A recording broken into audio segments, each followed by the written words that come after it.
welcome to our Living Miracles Sunday service. I'm Kirsten.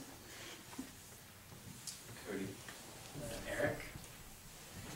And there's all kinds of inspiration this morning around the service, so Jeannie might have something to share, Jason might, Sarah might, Bill might, Anna might, we'll see. There's a spare chair up here, so we're just really open to the Spirit's plan to see who else has something to be shared through them.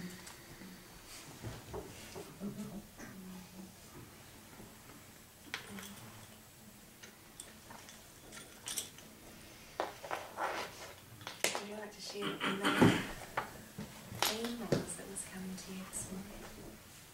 Well, it feels like I'm just in a joy. That's just why I'm up here. And the main theme was that the world is not causative, that there's no loss or gain in the world. It's just the purpose of it is for forgiveness and extending what you would learn. And yeah, it just feels so light right now. It feels like I'm wearing the body lightly and just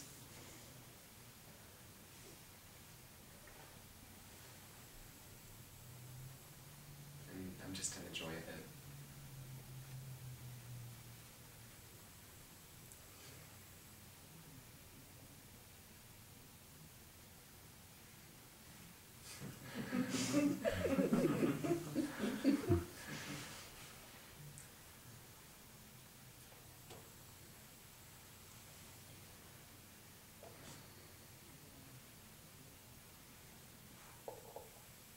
It's beautiful. Thank you, Cody.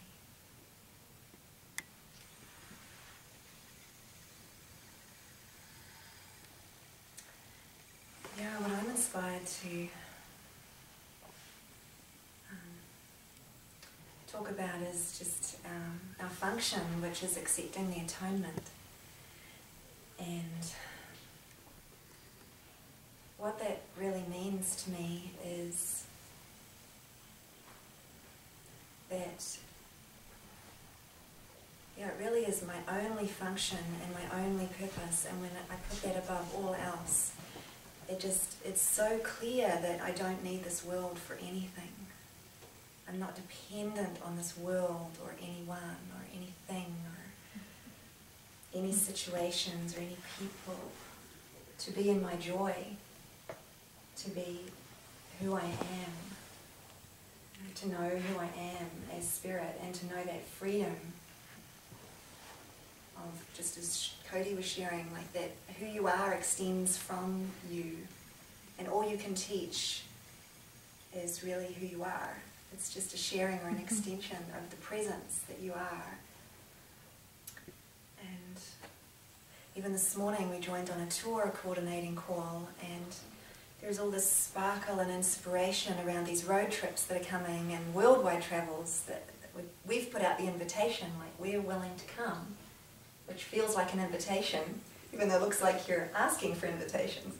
It's really an invitation that we're putting out, like we're inviting you to join, or just inviting for the joining. It's beyond personal. And we'll go anywhere where there's a really strong call. But we have no interest in going anywhere where there isn't a really strong call. And it's because the strong call is within. The strong call is just who we are. And we experience it when we're together in it.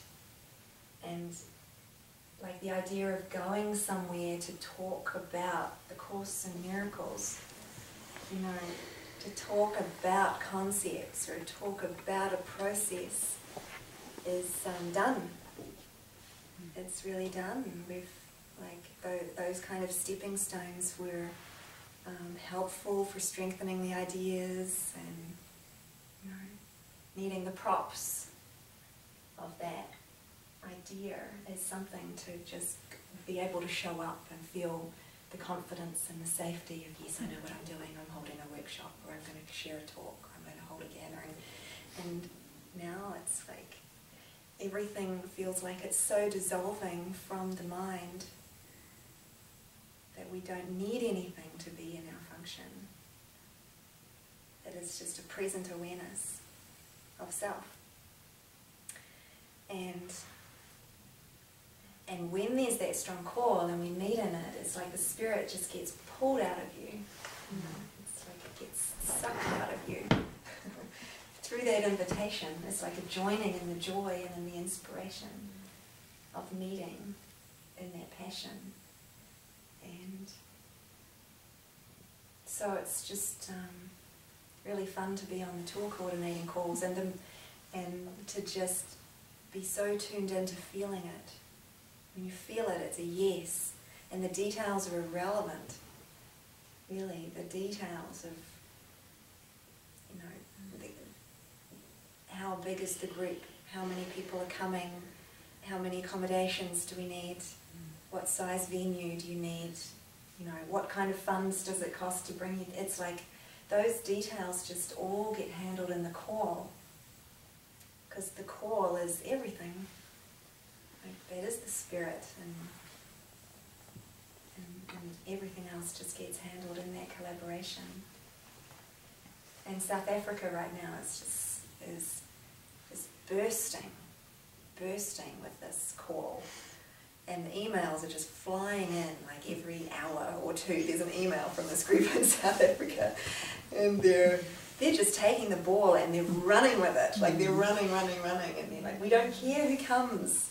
We trust you completely. We trust the spirit completely. Whoever's meant to come will come. And what can we do? And they're putting out the phone calls and they're just doing it all. It's all just happening involuntarily. It's like there's no personal effort. There's no long calls to discuss the details. It's more like, what are you feeling? What's in your heart? What do you feel? Okay, go for it. What do you feel? Go for it. It's just this, encouragement of just trust what you're feeling in your heart, and it's everything. It just leads the way. So on this last call we were just running around, not quite sure. Florida, it's like yes, then no, then maybe New York, maybe Georgia, maybe Tennessee.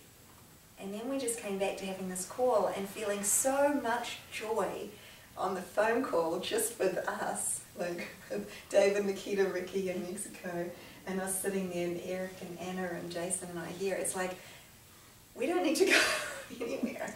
Like, this is it. It's a tour in the mind.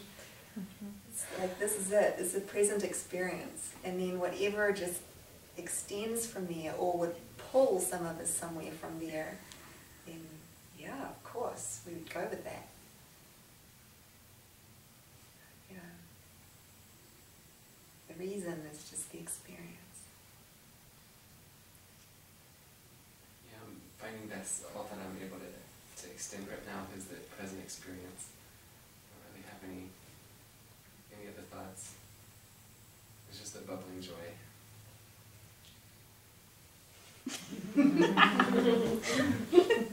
And it's enough. That's it. It's enough. It's enough. Like, that's the fear. Like, what if it's not enough? What if I'm not enough? What if who I am is not enough? Like, that's why we were trying so hard for so long. Now we're like, oh wow, really?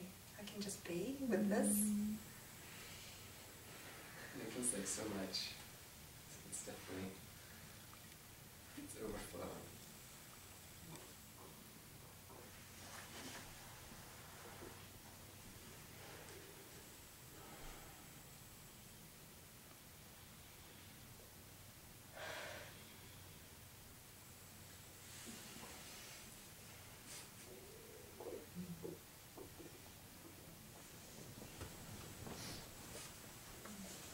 Erik came into it yesterday. He just joined the tour team yesterday. And we were out, we took our Mel to the airport, and then we went to IKEA, and we're sitting there in the car park. And then we called back here to join on one of the tour coordinating calls. And it just became really clear that Erik was a big part of it. And we don't know why, and we don't know what it means, but it was like, Erik, Jason, oh my God, you're to join. I just feel it, I feel it. So we called, and right at that moment, Jason was here with Laverne and I'm not sure who else, but praying, feeling like, oh, there's so much coming in right now with databases and contact lists and all these emails from all around the world and so many questions. We can't move. We just have to sit and be still and pray. And it's starting to feel overwhelming, so there's something else coming. And right then we call in, and Erik says to Jason, you want to share? Yeah, actually, well, at that moment, when they were going through that, I was just starting to feel, like, involuntarily, all this energy pouring through me. And I was like, wow, I feel like I could just do anything, and, you know, like, use me, Spirit. Like, I can take care of all the details. Like, there's nothing the Spirit can't handle through me. And so I expressed all that to Kirsten. Like, I think I could just join with Jason, and we could just, it's done. It's done. And she's like, oh, that sounds so beautiful, let's call them. So we called them, and I was like, Jason, I'm ready to, like, take over the planet with you. Let's save the planet together, we can do it. I'm ready, I'll do it, I'll do everything. And anyone who's feeling stressed, just give it to me, I'll take on your burden. I can handle it all. And yeah, it just feels so good when the Spirit's just like, you know, there's this like clarity of, you know, there's a sense that I know that the person, the Erik, can't really do anything, but the Spirit through the vehicle can do everything. And literally that's our function, is to, like, I am the Savior of the world. Everything can get handled through me. And, you know, we just don't know how it looks, but it's just like a mind thing. It's like healing. Let's heal the mind. And that takes us back to what Cody's talking about. It's like it's all self-responsibility for my mind, and accepting the atonement means really just accepting that there isn't other people out there with their own minds who need to accept the atonement. I am the only one. If I start thinking other people need to accept the atonement, then, you know, it's projecting the error out. And when I accept it for myself, that I'm the only one that needs to have my perception cleansed, it just makes things so simple. You know, then there's nothing to do, there's no one to save, there's nowhere to go, it's like all those things still seem to happen, but it's so effortless when the atonement is put first. You know, first things first. There was that book, I forget who wrote it, but he wrote First Things First, and it was all about setting your priorities correctly, and that's it. Jesus is saying, you know, your only priority is to accept the atonement for yourself. That's your only responsibility. You're not here to be to go out and bring truth to illusions, to try to give truth to people. You're here to bring your illusions of people, that there are people, back to the truth in your mind, where it dissolves, and you recognize, oh my God, the separation, what a funny idea, that it's, you know, there isn't that.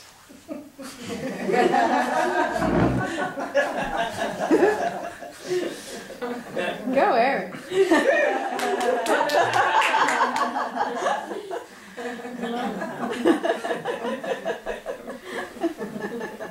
And yeah, with the tour planning, it's like, you know, last night I had all this, I was just feeling so charged up after the phone call, and then we got back, and we had this meeting, and I was like, yeah, I mean, I just want to, you know, I feel like I want to go just set up the whole tour and go do it. I want to do the whole thing. Like, I want to just, you know, I used to do that in my, you know, earlier in my life. I was a hypnotherapist, and I went around and did seminars, and I would set up the whole tour. I'd set up like a 3-week tour with like a seminar every weeknight, and on Saturday mornings I would set it all up, and I would go do the whole thing myself. And I usually had no assistants. I would recruit an assistant from the audience usually to help me if I had a big group. But, you know, I was just feeling like this excitement around, I want to have that experience again, but have it now not be for any kind of personal motive of, you know, because I was doing it before to, you know, to make a living and so forth. I just want to feel the Spirit pour through me and use all those skills, but use them now in a way that's pure and that's completely selfless. And then this morning we were joining on the tour call, and there's all these possibilities of different places and so forth. But even that, it's still like I'm still just seeing how it's even the idea of me wanting to play something out in form of going out and doing a tour.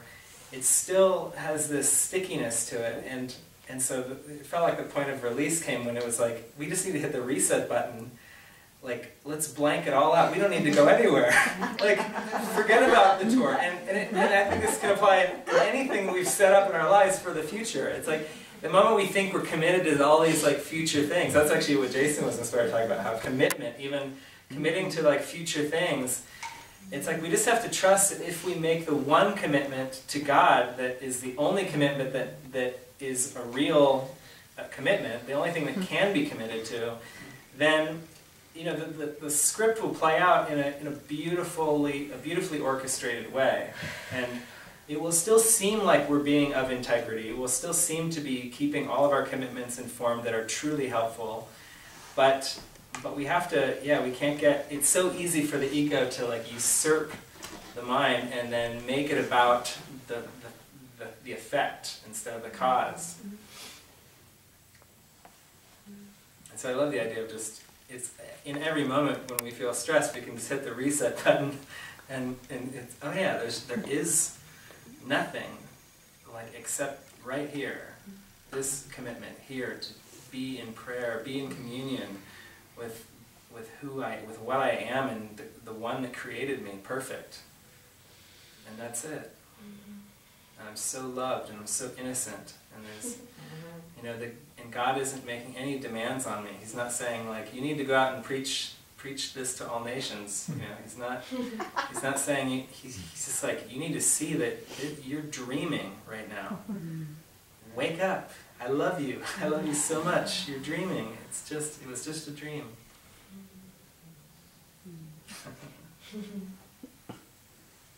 Yeah, and that reset is the commitment, actually. It's a constant reset. As soon as it starts to become linear again, it's like it's a vertical commitment. Accepting the atonement is accepting the correction for the belief that I'm the person and I have a commitment to the world. It's accepting this replacement, this commitment here, this relationship in place of everything else. And so it's moment by moment by moment. And it takes a lot of trust, But what we're trusting in really is that the script is written, that the flow of the Spirit's plan, the flow of what's going to unfold is going to unfold without our personal effort, without us making sure it happens, without our investment in it. And at first it can seem like, oh my God, but I've made so much happen in my life, and if I don't make sure this happens, it won't. And so it's a redirection from that personal responsibility back to this self-responsibility. And it's a high commitment, but the effects you feel immediately, you immediately feel the effects of that redirection of the mind, because it's freedom, and it's love, and it's reconnection with God. And from there, we're just moved, removed. Yes, just that we're engaged in the washing process with this being done through. And that's all we have to do. And we're shown where to bestow miracles, where to extend miracles, and it takes care of everything. It washes every other agenda aside from just loving God and accepting the atonement. And it's just, and it washes the personal so much that, like, all I want to do now is love, extend love. And you're left laying aside everything else, and you just surrender in it.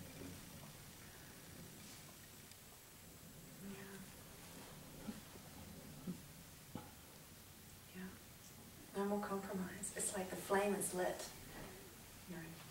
It's like the love is here and the joy is so strong, and it's like it's not like we're going out there to try to light fires. It's like, no. Like we are the fire. It's like, we have to go out there and poke and prod the logs and try to get some flames going. It's like, no, where is the fire? Where is that spark and the fire and the flame? And it just ignites by itself in that spark, just without our personal effort. I'm so grateful to just keep being reminded that it's truly all for me. It feels like with every prompt and every direction from the Spirit, it's just an invitation to sink deeper into the experience. That's what it's all for. Every last thing in this cosmos is for sinking deeper into the experience right now. That's the only value it holds. It's forgiveness and action.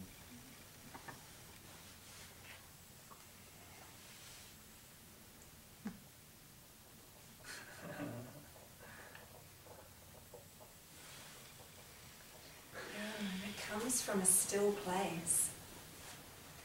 Because forgiveness is, it's still and quiet and really does nothing. It just looks upon the false as false. So that is our natural state of mind, is stillness. And then from the stillness comes the extension of who we are, the involuntary flow of the Spirit. And so all of that, like, busyness of mind, or all of the planning for the details, and all of that use of words. Like the use for words, the time for words is almost over. Like that's really what it means. It's like really the use of words. We don't need words anymore in that way. They were used again as a stepping stone. Okay, we feel safe because we're speaking, we're talking, we're communicating, we're going through possibilities and thoughts and ideas, and now it just feels more and more like there's just a stillness. And then the flow from the stillness is obvious. And there's nothing really to talk about. It's just, yes, I feel it, let's go. Yes, I feel that, let's go. Yeah, it just happens. Like there isn't any sense of like having to make a decision about anything, or even do I feel it or not. It's just like, there's only this instant, and then it's just watching what is happening in this instant. It's like you can know that something's guided if it's just happening. And then when we start thinking about the future and like, well, what am I going to be guided to do later, or what should I do? Even what should I do now, or what should I do next? Like even that thought about next is like pulls us out of just hold on. What is this next? What is this next? If I can just stay with, the only thing that matters is here and now and healing, like letting the healing occur, letting the Spirit just wash through me and bathe through me in love, then there won't have to be any considerations about what I'm guided to do. It just is like all of a sudden, I find myself, like Lila's always saying, like, my feet are moving me there. I feel my feet moving me here. It's just so easy and simple, and it's involuntary. There isn't a sense of a person deciding to do something in that state.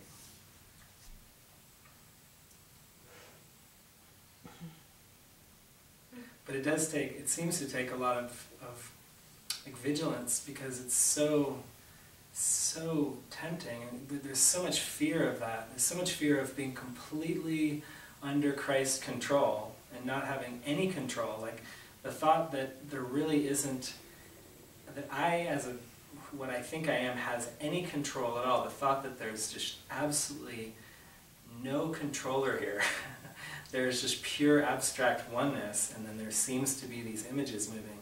It's so, like the real experience of that is so fearful that the mind is constantly coming up with ways to subtly believe, to hold on to the belief that I can actually do something, that I can actually make something happen. And so even, as we go deeper and deeper, the thought of like, what am I, guided to do now, or what should happen next, those are all stepping stones, and they're helpful. They're really helpful. But ultimately it's still this future thought that it holds on to the idea that I could even decide what's helpful, that I even have any, that there is an I, even the thought that there is an I. Decision maker. Yeah, yeah.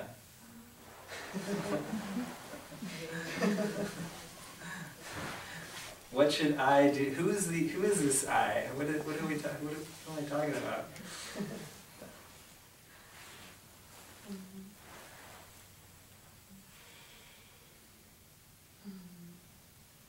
Yeah, I think just to add to the story of the tour group, and yesterday morning, I didn't know I was going to become a part of the tour group. And Jason asked me, and then I really felt it. I felt really good. And so I said yes.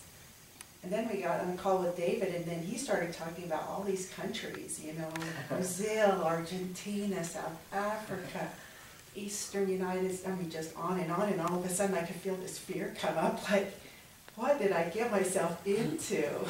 Like, oh my gosh, and it just built up, and then I joined with Jason and Anna, and I just like, oh my God, I just don't know what I got myself into, and just a lot of fear, like some idea of responsibility. I've got some responsibility to plan David's trips, and I couldn't even follow what he was saying on the call.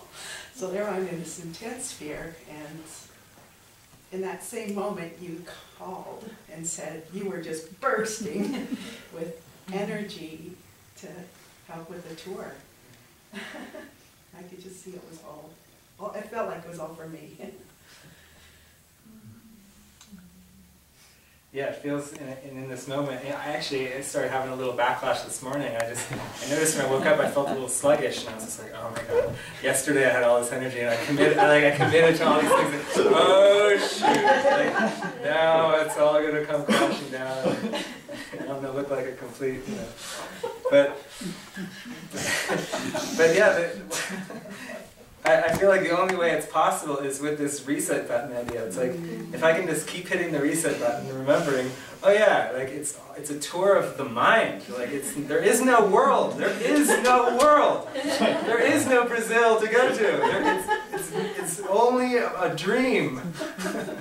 Then it's, okay, I can do everything again, Because it's nothing to do. Everything means I can see the world as a dream. I can see the world as it is. And then whatever seems to, then the script will be whatever the script will be. But my own, like the priority has to be peace of mind, now, peace of mind right now. And if there's anything else put before that, like, oh, I have to get something done, there's a deadline to finish this project, anything on the timeline is going to destroy peace of mind instantly. Any kind of doing, all it does is just say, every kind of thought that is based on time and space is a complete denial of truth, and it just instantly destroys it. And it can be so subtle, and it seems like it just keeps getting subtler and subtler and subtler the deeper we go into, towards the light. The ego just gets more and more vicious. It's like, oh shoot, I have to come up with more ingenious ways to trap him again. And it keeps coming up with these little ingenious, it sounds spiritual, like, oh, the guidance is to do this next. Oh, next, what's that? So, that's why I love the line about how, you'll know by your feelings, or you can use your feelings as a barometer, because that's something, that feels like that's the gateway. How do I feel right now? And if there's any sense of wobbliness or stress, then there must be something I've decided other than peace. There must be something I've bought into, like a commitment in form that's taking the place of my commitment to peace of mind.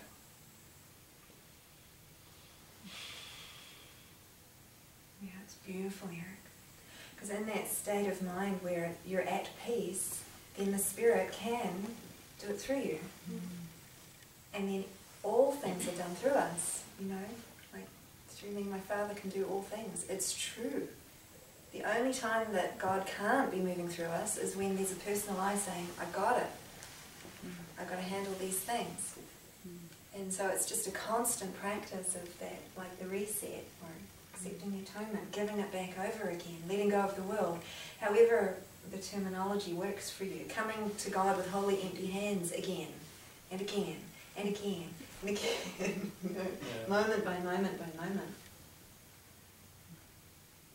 And then just seeing the miraculous way that everything is being handled for us by one who loves us. Because the prompts just come into an empty mind. Book this ticket now. Arrange this meeting now. And when everyone's like tuned in with an open mind, we all hear it. We all converge at the same time. We're all available for a call at the same time. It's like use of time. Everything's so simple when you're not in time, you know. And it is just this moment. Like there's no future Brazil. There's no future Colorado. Future thing. It's just this moment. What's given now, and embracing it so fully. In this moment, what is it now? And going with it. And then in linear time, it looks like things are unfolding in time in the future. It looks like that. It can look like you're in a linear relationship, or you've been in a linear relationship. But when your mind is in the present moment, that's not the truth. When your mind is in the present moment, you're not in a linear relationship. You're not making future commitments. You're saying yes to what's given now. And then you're going to follow through and follow through and follow through. So it may look like in 6 weeks' time you'll be getting in a car and all these resources will be packed and this will be organised and that will be organised. But we're not doing it to be organised in the future, because you can feel the difference immediately. Okay, we have to make sure we've got, you know, everything in place before we go. No. It's just, okay, Spirit, you know, what is it? What is it that's to be handled? And then sure enough, everything is in place in every moment, because your mind's in place.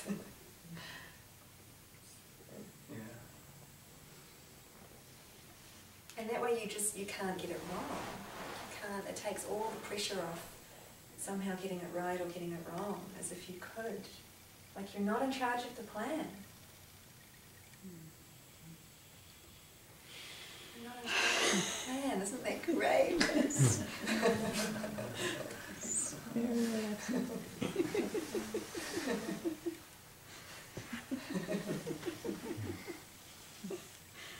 We just have to let go of the thoughts that come up that say that we are, moment by moment. I have a little metaphor to share. It's like, you know, the ocean. You know, the ocean has these swells that come up and you know, it swells and kind of reaches the shore and it creates kind of this wave. And so, you know, the mind is like this ocean, and then there's this wave coming in, and all of a sudden I'm identifying with the wave. And how big the wave, and now I have some momentum, and then, oh, but I'm really the ocean. You know, and when that intensity comes in your mind, it's like, because I forgot I'm the ocean, I'm identifying the wave and, you know, thinking I have impact on something. And it's, oh no, I'm the ocean. I just love that.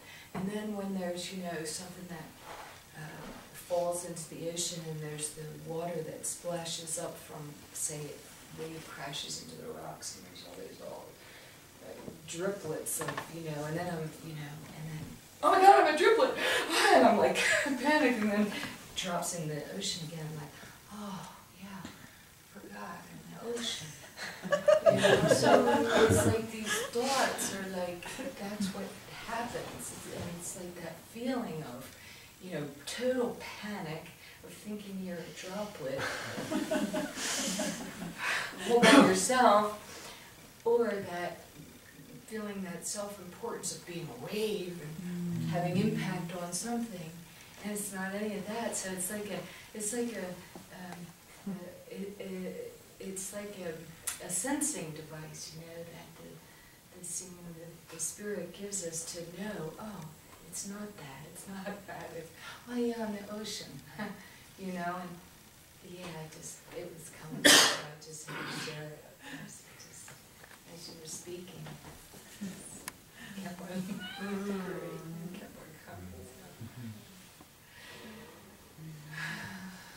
And if you think you're the wave, then the wave will die. I'm coming to the end of my rope. I'll hit the shore. Yeah, go hit the shore. The rocks. Turn into the droplet.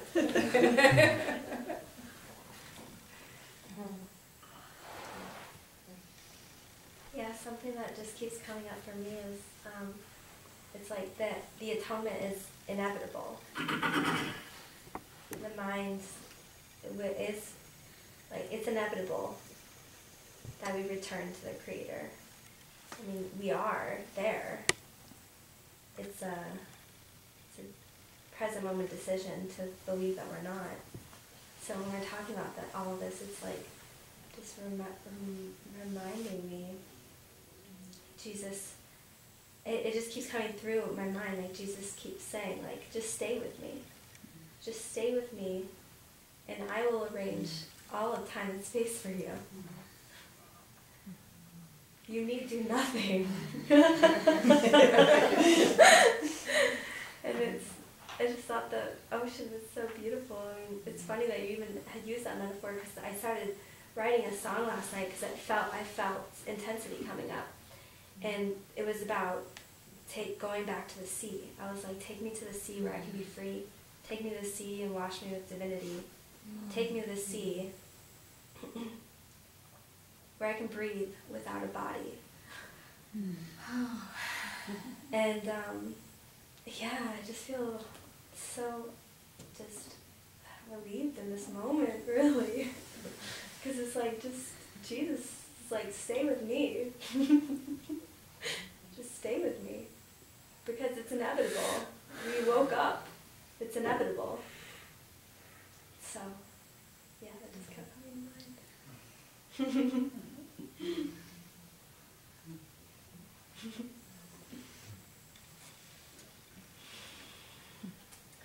This morning, this one passage from the Course was coming to my mind.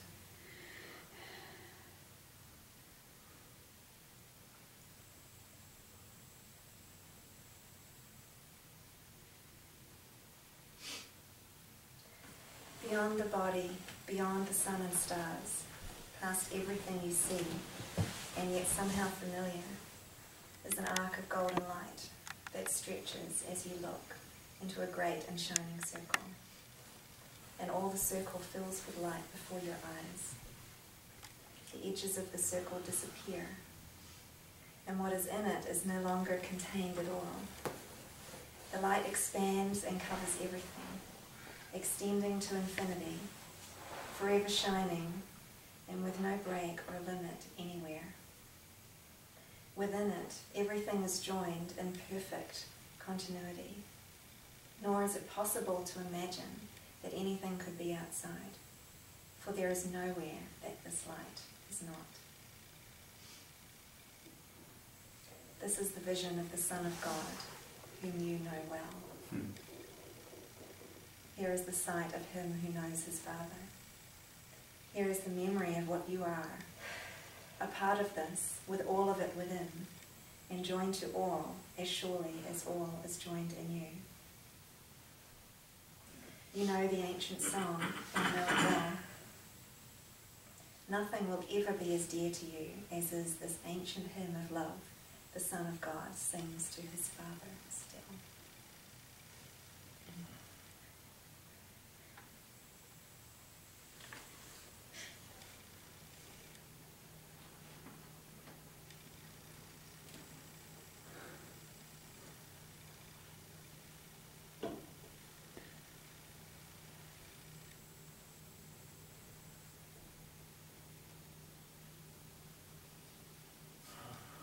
I have a song I could share.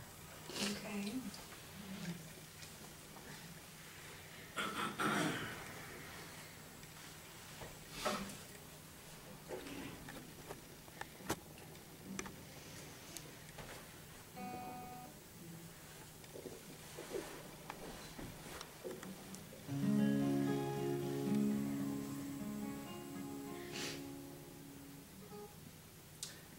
the song theme of, I wrote the song about the song of heaven, just the idea that there is a song that is playing in our mind all the time, that can't really be heard in the normal sense. It's just it's an experience, and it's completely beyond perception. But it's the present memory. It's there, and it's calling us to hear it and to rejoice in it. So I wrote this song called The Silent Song.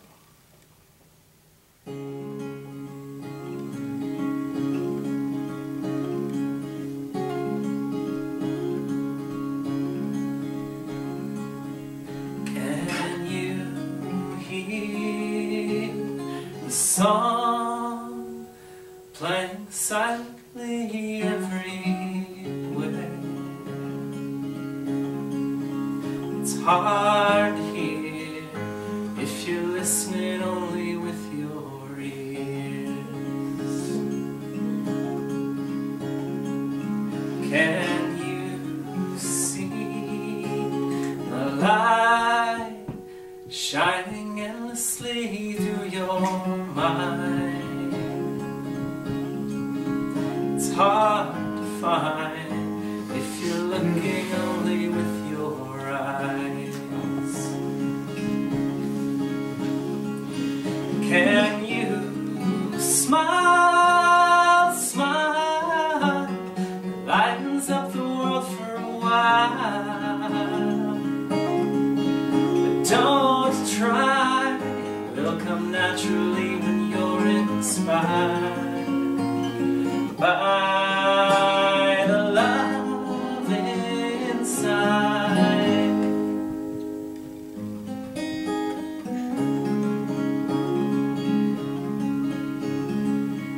Can you see that we're imprisoned only by belief, and we are free anytime that we choose to be? If you take my hand, we'll rise together from this foreign land and see that we never need to think no plan. We must only decide we'll be happy once we made up our mind.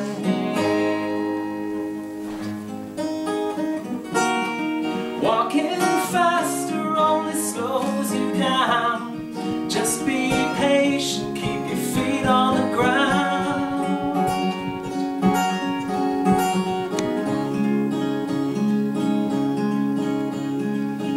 Can you feel the love? It's all around to help us rise above all the pain and fear we've been dreaming of. It's alright, just let go and simply fall in love.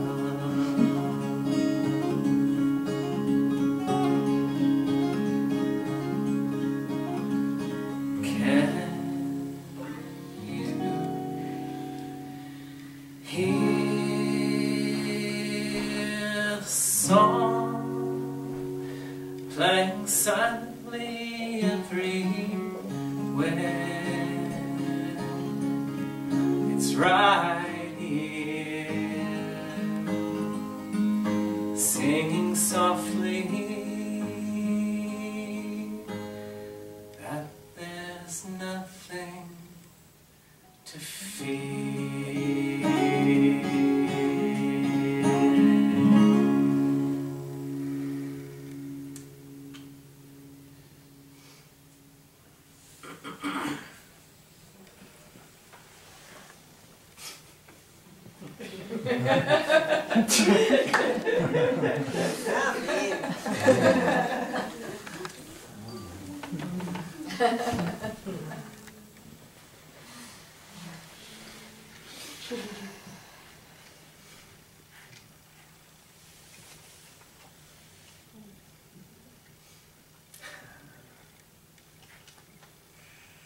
would love to hear your latest song again if you're open to playing it in God's arms.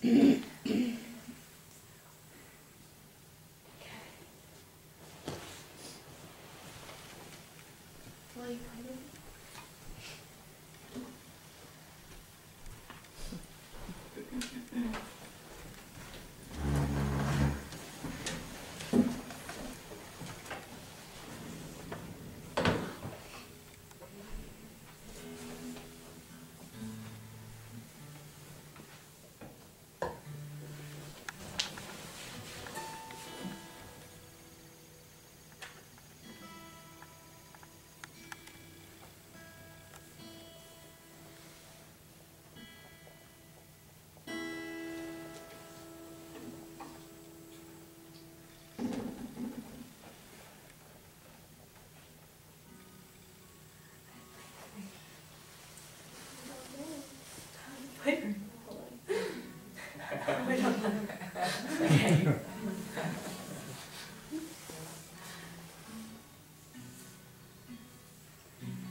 This is a work in progress, so.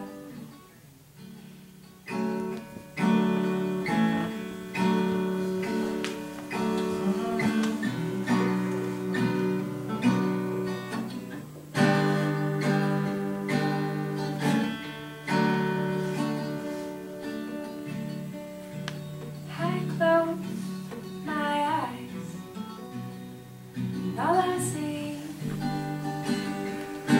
is the light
This one's still a work in progress.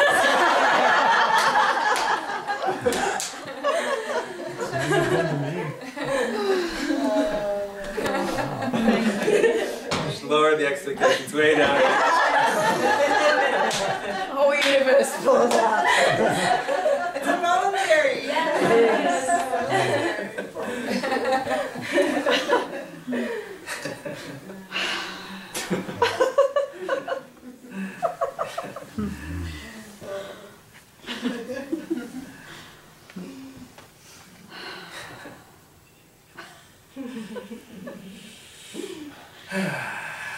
Thank Wow. Yeah.